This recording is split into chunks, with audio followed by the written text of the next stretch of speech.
요즘 시대를 우리는 후기 자본주의 시대라 그럽니다. 복잡한 단어죠. 그리고 또한 그 후기 자본주의 사회와 연결된 문화 현상을 가리켜 우리는 포스트 모더니즘이라는 말을 사용합니다. 깊은 내용을 알 필요는 없지만 예전 1700년, 1800년대에 살던 근대의 시대를 뛰어넘은 시대의 현상들이 나타났다.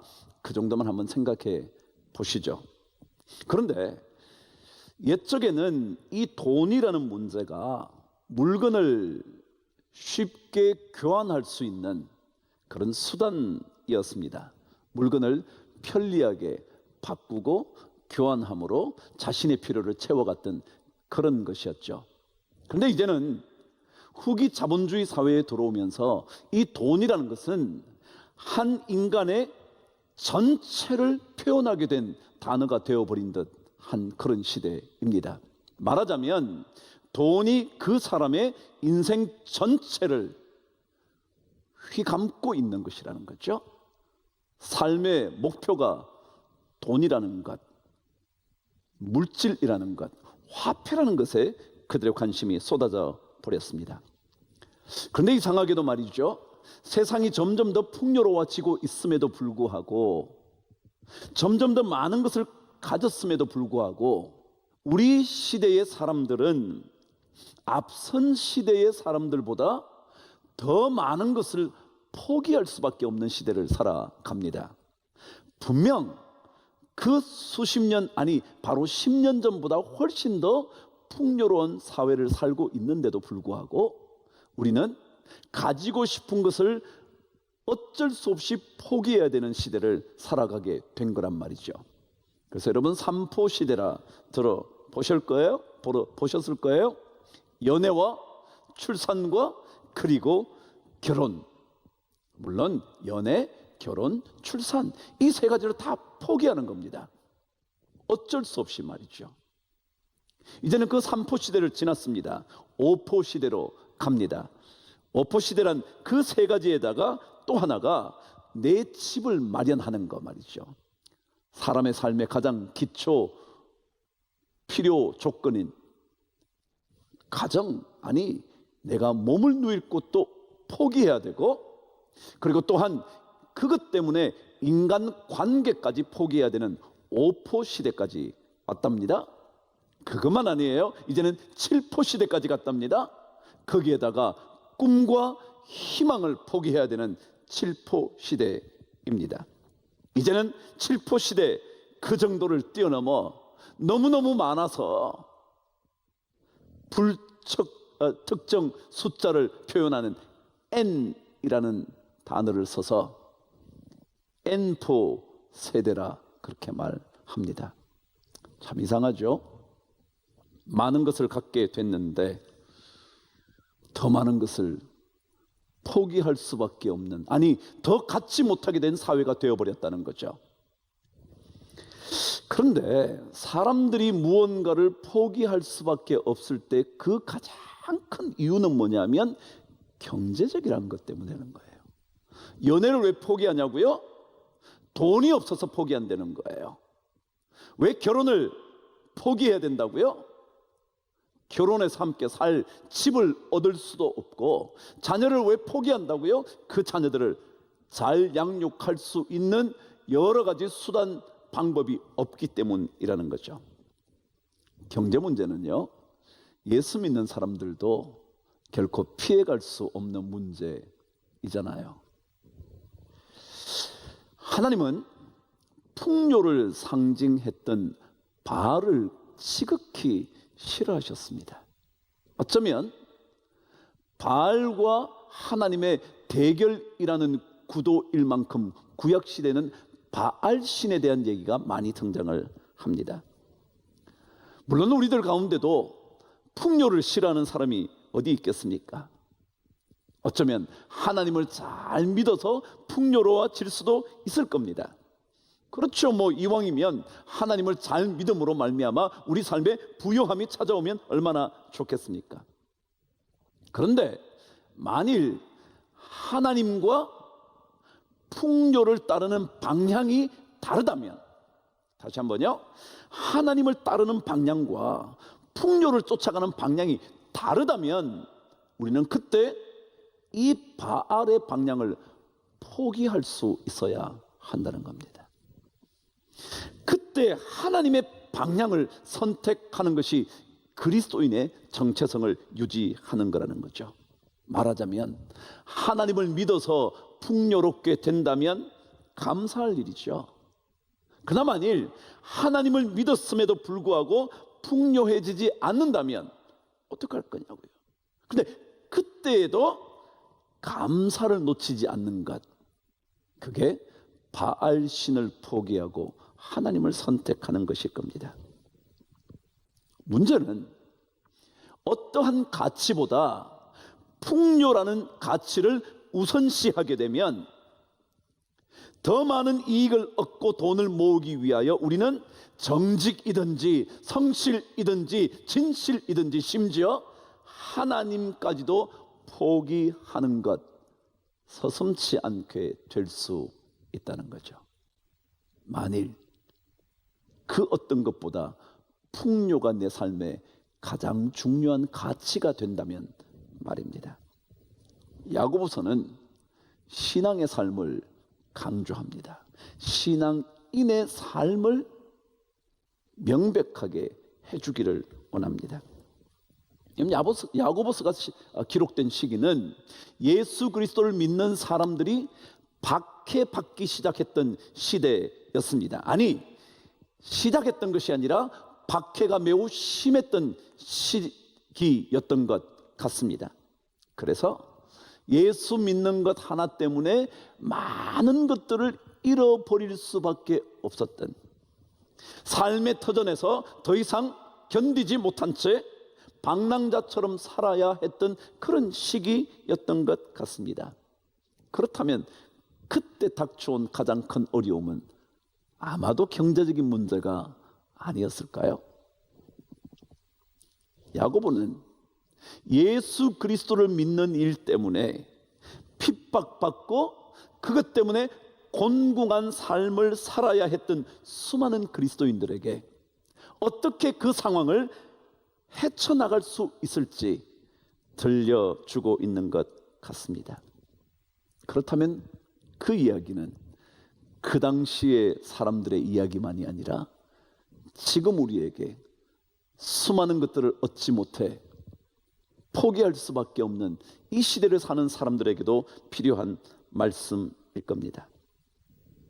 만일 여러분과 제 안에 성경에 관한 많은 지식이 있다고 할지라도, 여러분에게 성경 지식이 아무리 풍성하다고 할지라도 물질 문제에 있어서 예수 그리스도를 알지 못하는 사람들과 동일하게 반응을 하게 된다면, 물질 문제를 만났을 때 예수를 알지 못하는 사람과 반응이 동일하다면 그것은 신앙의 정체성을 다시 되짚어 보아야 할 겁니다. 그래서 우리는 끊임없이 질문해야죠. 여러분과 제 삶 속에서 이 물질이 어느 정도의 비중을 차지하고 있는지 또 다르게 묻는다면, 여러분과 제 삶 속에 하나님을 믿고 사는 이 신앙이라는 것이 차지하는 비중이 어느 정도인지 우리는 자주 점검해 보아야 할 겁니다. 많은 사람이 돈 때문에 삶의 의욕을 잃습니다. 돈 때문에 자신의 환경에 좌절하면서 스스로 삶을 포기하는 경우도 많습니다. 돈 때문에 자기가 원하지도 않는 일을 평생 하면서 고통스럽게 사는 사람도 참 많습니다.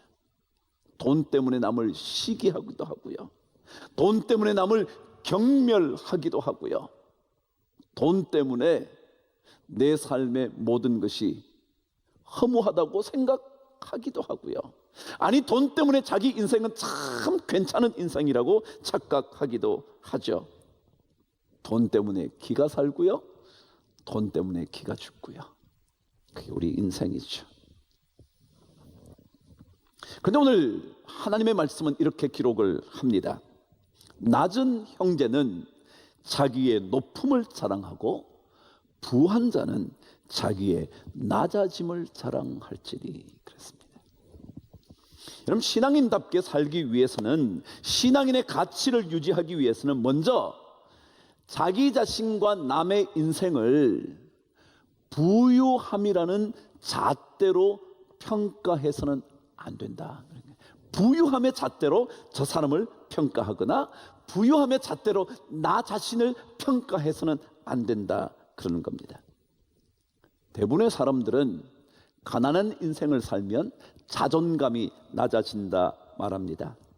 그래서 자신의 인생이 물질 때문에 보잘것없다고 쉽게 단정해 버립니다. 반면에 부유한 사람들은 그 물질 때문에 자신의 인생이 굉장히 높고 고귀하다고 생각을 합니다. 그러나 성경은 자신이 가난하기 때문에 낮은 인생이 아니고, 자신이 부유하기 때문에, 물질을 많이 가졌기 때문에 자신이 높은 사람이라고 생각하는 것은 잘못된 것이라 말합니다. 가난하다고 해서 그 사람의 가치, 그 사람의 존재의 가치를 무시할 수 없습니다. 돈이 없다는 이유 때문에 그 사람의 인생이 떳떳하게 말할 수 있는 권리조차 없다, 그런 거 없습니다. 근데 우리는 돈이 없으면 떳떳하고 당당함을 다 버려버립니다. 그렇게 할 수도 없다고 생각합니다. 돈이라는 것, 그것 때문에 우리가 또한 마음대로 행동해도 좋다는 그런 권리를 획득하는 것도 아닙니다.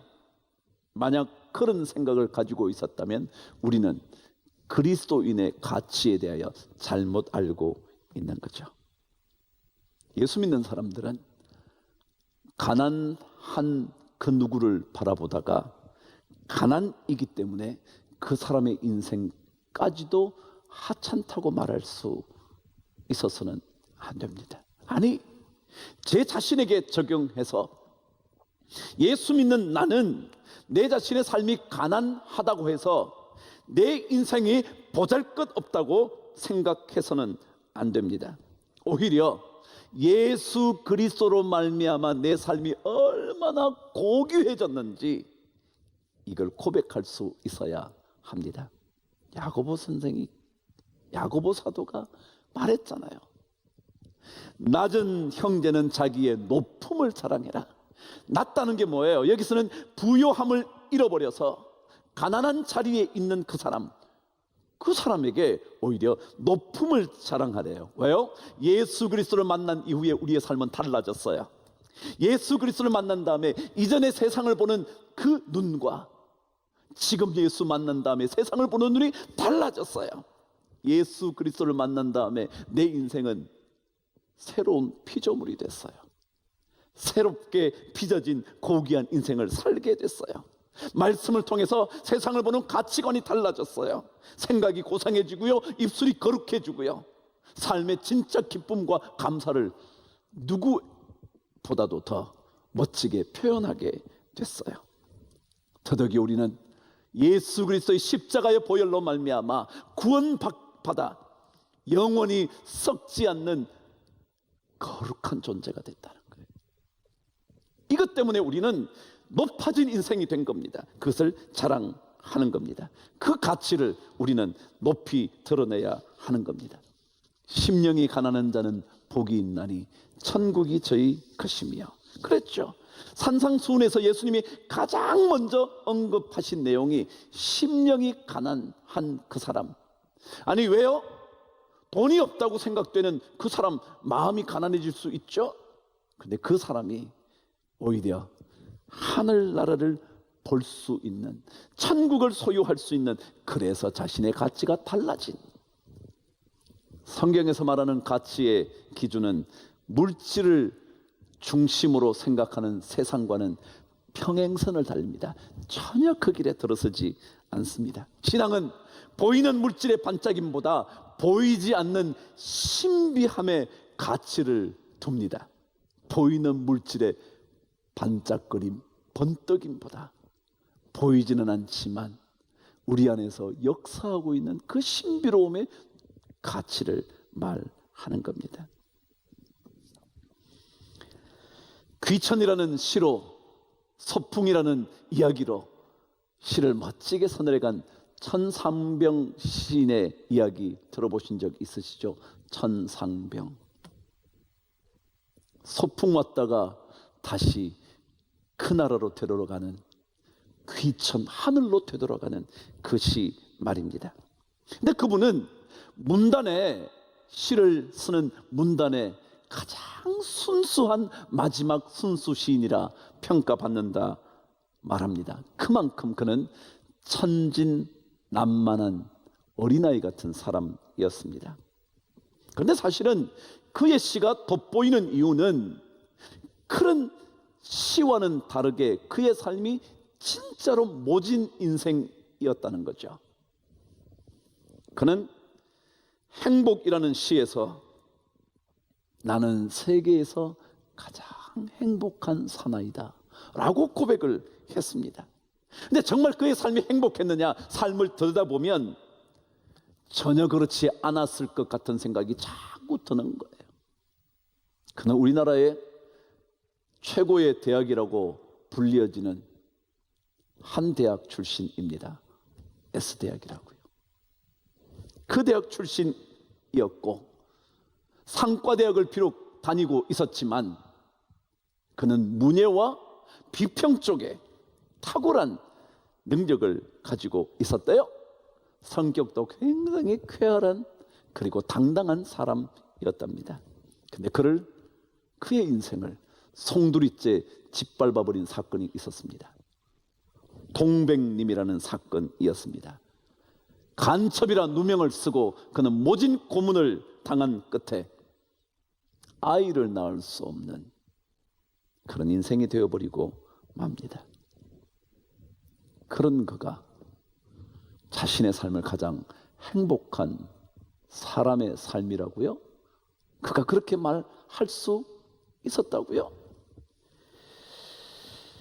그의 옆에는 헌신적인 아내가 있었습니다. 그것만이 아닙니다. 그의 마음속에는 자신이 아이를 낳지를 못했지만 세상의 모든 아이를 자기 아이처럼 가슴에 품을 수 있는 그런 사람이었습니다.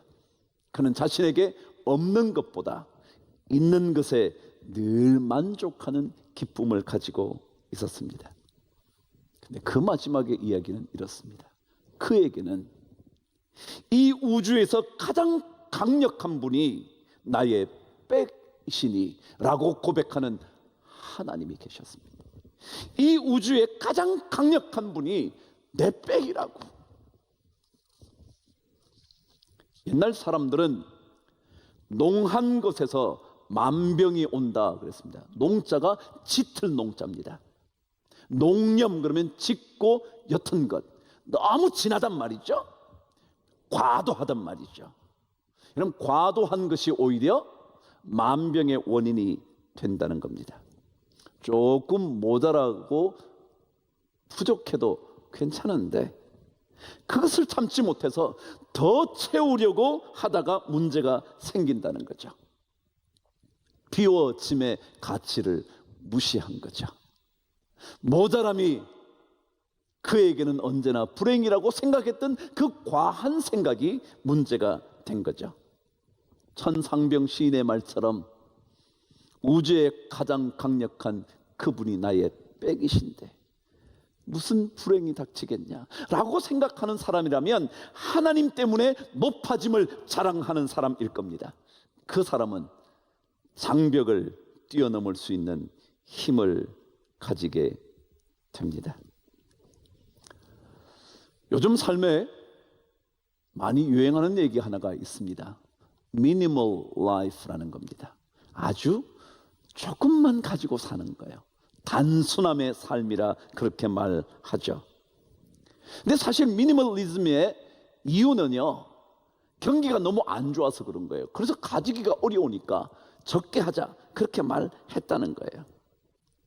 근데 사실은 그것보다는 많은 것들로 인하여 우리 삶이 더 복잡해지더라는 거예요. 한 사람의 얘기입니다.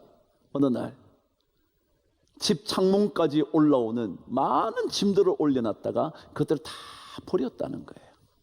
버리고 났더니 그 창문으로 아침에 해가 들어오기 시작하는데 방 안으로 따뜻한 햇빛이 비쳐 들어오기 시작하는데 얼마나 좋았는지 모르는데요. 그전에는 많은 짐들 때문에 그 창을 가려버렸는데, 그래서 그 밝은 태양이 떠올랐음에도 불구하고 그 태양을 누리지 못했는데 라는 얘기였죠.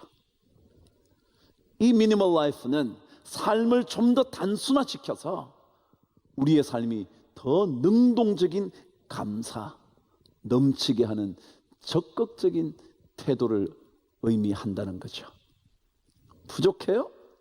그것이 훨씬 더 우리의 삶을 더 가치 있게 만들어가는 중요한 요인이 될 수 있다는 거죠. 예수 믿는 사람은 물질에 대하여 우리는 즐겁게 인내할 수 있는 힘을 가지고 삽니다. 부족해도 그것이 우리의 마음을 뒤흔들어 놓지 않습니다. 하나님을 신뢰하기 때문에 내 마음 안에 감사의 마음이 자꾸 꼽히기 시작합니다. 채워지느냐 비워지느냐의 문제 때문이 아니라 크신 하나님이, 좋으신 하나님이, 사랑의 하나님이 나의 하나님이라는 것에 늘 기쁨이 생깁니다. 주님은 나의 선하신 목자이라는 그것을 고백하다가 마음 벅참을 경험하는 것입니다.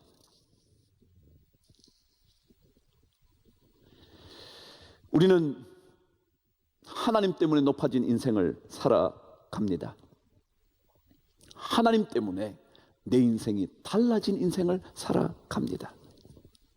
비운다는 것은 내 것을 비우고 하나님의 은혜로 나의 삶을 채워가는 것입니다. 사람들은 자신의 것들을 내려놓지 못하고 포기하지 못하기 때문에 이 하나님의 은혜를 누릴 수가 없습니다. 그 하나님의 은혜를 내 속에 채울 수가 없습니다. 그래서 하나님의 은혜를 체험하지 못한 채 늘 부족하다 부족하다 말하며 살죠. 왜 우리가 부요함을 우리 인생의 잣대로 삼아서는 안 될까요?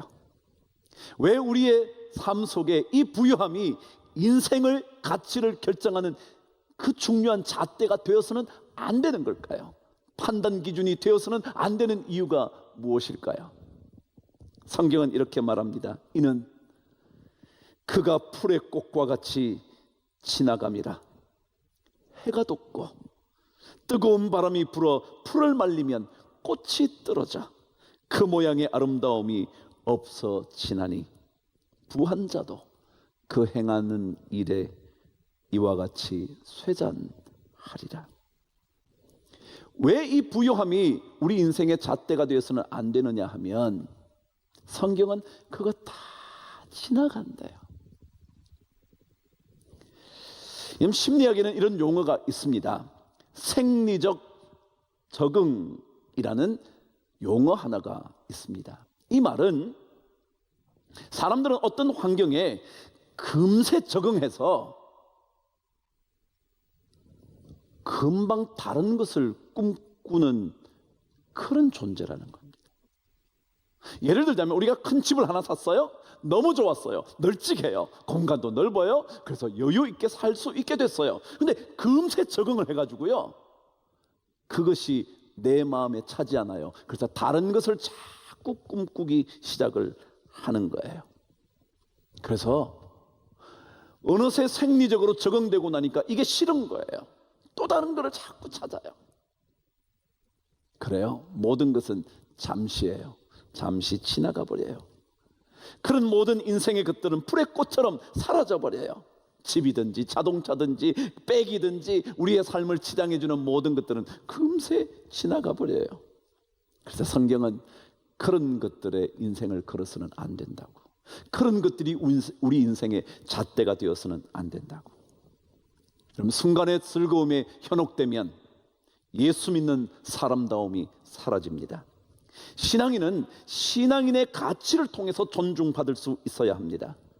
부요한 인생이 무기가 아니라 하나님이 가르쳐 주시는 진짜 가치를 아는 삶이 진짜 무기입니다. 부요함을 쫓는 것은 신기루를 쫓는 것과 같습니다. 곧 사그라져 버리고 말 풀의 꽃처럼 손에 쥔 것 같지만 금방 사라집니다. 그럼 한 주간 금세 사라질 것 쳐다보는 것보다 하나님을 더 깊이 묵상하십시오. 하나님을 더 깊이 생각해 보십시오. 하나님으로 인하여 내 삶이 얼마나 고귀해졌는지에 대하여 더 깊이 묵상하십시오. 그런 은혜가 여러분 한 주간을 붙들게 되기를 축복합니다. 다음 주일 그리스도인의 삶의 가치 계속해서 묵상해 보도록 하죠. 한 주간 주의 은혜로 잘 보내십시오. 또 뵙겠습니다.